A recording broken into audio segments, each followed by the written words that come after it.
tindakan yang dipertontonkan di beberapa kepolisian, ya, ada polisi, ada petugas Satpol PP, ada petugas dari Linmas yang mengambil barang-barang. Bahkan saya lihat ada satu video ngambil sate beneran sate, bukan alat pemanggang sate tapi satenya. Nah, pertanyaannya, apakah tindakan ini dibenarkan? Kita harus fokus dulu. PPKM, pembatasan kegiatan masyarakat, ya, yang itu sebenarnya kalau kita udah diskusi lama ini, salah satunya kan topik kita pada saat itu adalah bahwa kita ini tidak pernah lockdown.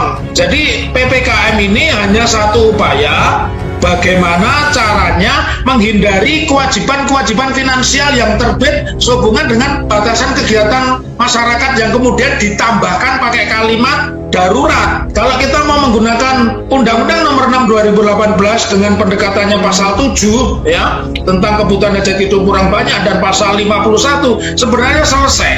Ya, bahkan yang terbaru kaget saya dapat forward berita Erik itu minta masyarakat menyumbang kepada negara dalam rangka pembatasan COVID. Ini kan jadi pernyataan yang tidak balance. Di satu sisi Menteri Keuangan kita Mbak Sri Mulyani bilang kita menganggarkan sekitar 446 triliun. Tapi di satu sisi rakyat diminta menyumbang, dan di sisi lain penegak hukum menggunakan prokes ini untuk melakukan perampasan tadi.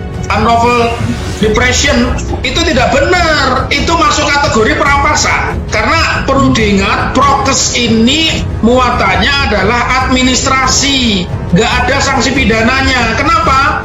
Coba orang disuruh tidak jualan, yang salah ini kan waktunya. Kenapa yang diambil itu barangnya? Memang barang ini berhubungan dengan kejahatan. Polisi atau negara itu boleh dikecualikan oleh undang-undang berdasarkan pasal 50, dia terbebas dari hukum atau dia punya impunitas karena dia sebagai petugas negara untuk mengambil barang-barang. Tetapi itu harus karena hukum, tidak bisa karena unlawful. Nah, kalau dia unlawful, kemudian dia menertibkan instruksi Menteri Dalam Negeri tentang pembatasan kegiatan masyarakat, tetapi tiba-tiba dia mengambil barang untuk jualan, ini sudah bukan lagi menegakkan instruksi Mendagri tentang PPKM, tetapi dia sudah melakukan perampasan. Ada deliknya, diatur di pasal 85, ancamannya 4 tahun. Nanti saya akan berikan tips, digugat saja itu, jangan lapor polisi. Kan tidak mungkin lapor polisi, karena kalau di beberapa tempat kan pelakunya adalah petugas kepolisian dan Satpol sama Linmas, ya. Tetapi saya ingin koreksi, tidak ada pasal, ya, di PPKM maupun di Undang-Undang Karantina Kesehatan, ya, Undang-Undang Nomor 6 tahun 2018 itu yang menyebut pasal mengangkut alat-alat jualan. Jadi mestinya dia itu ngasih hak rakyat, ya, tapi dia melakukan unlawful, ngambilin barang-barang, itu nggak benar. Dan saya menginisiasi kepada masyarakat bisa melakukan perlawanan. Sekarang perlawanannya jangan kekerasan, karena negara ini menjual kekerasan. Itu tontonan kekerasan. Kalau Anda menjual kekerasan akan dibeli oleh negara. Bayangkan ada jualan bakso, jualan cilok, disemprot pakai alat pemadam kebakaran, itu memang nggak mikir itu duitnya dari mana. Bahkan yang terbaru ada hakim menjatuhkan hukuman 5 juta untuk penjual bakso. Saya cuma bilang begini, astagfirullahaladzim, apa hakim itu tidak baca, ya, maaf ya. Di dalam dokumen hakim putusan itu selalu ditulis di sudut kiri ini selalu ditulis demi keadilan berdasarkan ketuhanan yang Maha Esa. Pertanyaannya, di mana orang jualan bakso di saat larangan orang untuk berdagang dari jam sekian sampai jam sekian, kemudian dia dirampas, tidak boleh jualan, dan sekarang dijatuhi 5 juta. Itu pakai logika mana? Pakailah hati nuraninya, logika nggak nyambung, hati nurani deh gitu. Jadi sekarang tidak perlu dengan aksi kekerasan, tapi media-media semacam inilah yang harus kita sosialisasikan dan masyarakat memforward ulang informasi-informasi yang tidak benar seperti ini. Jadi kita luruskan kembali, kalau mau PPKM berikan hak-hak masyarakat. Boleh libur, boleh nggak jualan, tapi masyarakat dikasih duit. Begitu. Jadi begini, disebut hukum itu ukurannya 2. 1, membuat masyarakat lebih tertib. Yang kedua, menguntungkan masyarakat. Jadi hukum modern itu adalah membuat tertib dan menguntungkan masyarakat. Nah, pertanyaannya bahwa apa yang dilakukan oleh, saya lebih melihat sekarang bukan pemerintah itu, tapi penguasa. Bayangkan mereka menggunakan blambir menakut-nakuti, bahkan di beberapa tempat itu diangkut ada kata-kata kita berburu. Memang mereka binatang? Memang orang-orang itu binatang?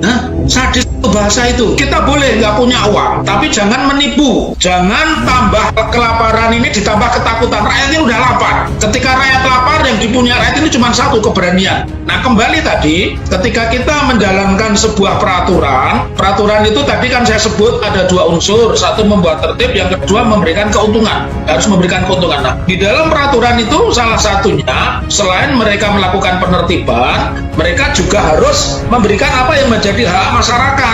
Nah, pertanyaannya yang unik, mereka menggunakan istilah PPKM, tidak mau menggunakan istilah lockdown. Apapun istilahnya, whatever you say, gitu kan, apapun yang kamu bilang. Tetapi kamu harus memuat kewajiban, karena tidak boleh kamu tidak menggunakan undang-undang karantina kesehatan, karena salah satunya itu di pasal 7, pasal 8, dan pasal 50 itu pemenuhan kebutuhan antara lain terdiri dari pakaian, makanan, ya, sabun mandi, sabun cuci, bahkan makanan ternak itu disediakan itu di pasal itu. Nah, mereka tidak memakai konstitusi itu atau undang-undang itu, tetapi ancaman pidananya menggunakan undang-undang itu.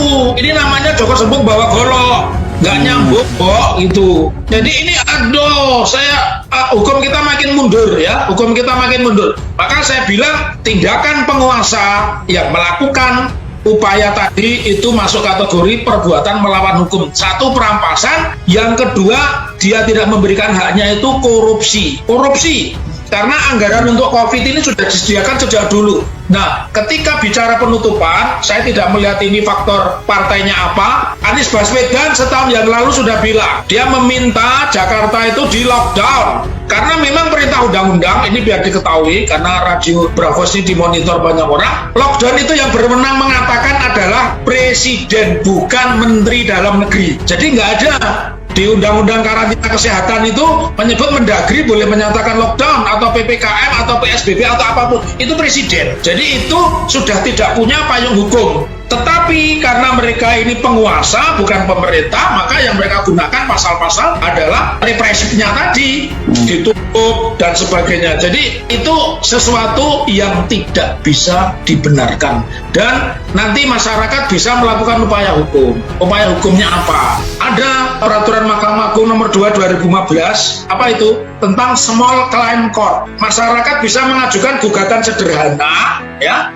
kepada pengadilan yang merasa warungnya dirugikan itu. Gugatan ini di bawah 500 juta kerugian. Sidangnya hanya 25 hari, hakimnya tunggal, diajukan di mana kejadian itu terjadi. Cakep ini, saya sebagai ahli pidana memberikan saran, jangan membuat laporan polisi, jangan membuat pra-peradilan, nggak penting, dan itu tidak efek.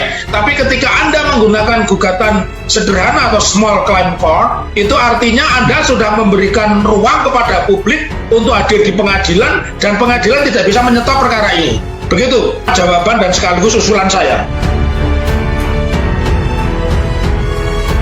Dan di tiap-tiap pengadilan itu ada namanya pos bagum, pos bantuan hukum, murni nir rupiah atau 0 rupiah, sama sekali tidak pakai biaya. Makanya disebut pro deo dan pro bono. Nah, saya berharap di wilayah-wilayah ini masyarakat mendaftarkan, berkonsultasi, karena ini simpel.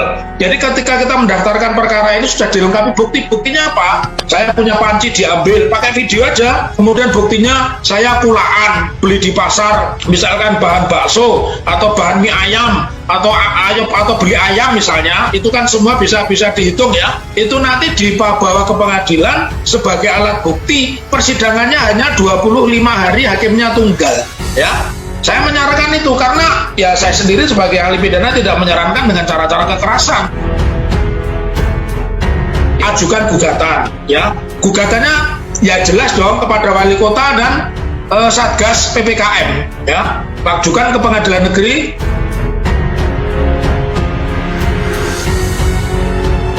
Pengadilan tidak boleh menolak perkara. Jadi pengadilan tidak boleh menolak perkara. Makanya saya kan tadi a priori kalau lapornya ke polisi, kan begitu kan? Prosesnya lama, ada penyelidikan, nanti ada gelar perkara, setelah gelar perkara penyidikan, gelar perkara lagi, jadi prosesnya lama. Maka yang paling tepat saat ini adalah mengajukan gugatan sederhana sepanjang itu kerugiannya di bawah 500 juta diajukan di pengadilan negeri di mana peristiwa itu terjadi. Dan ini menjadi peristiwa menarik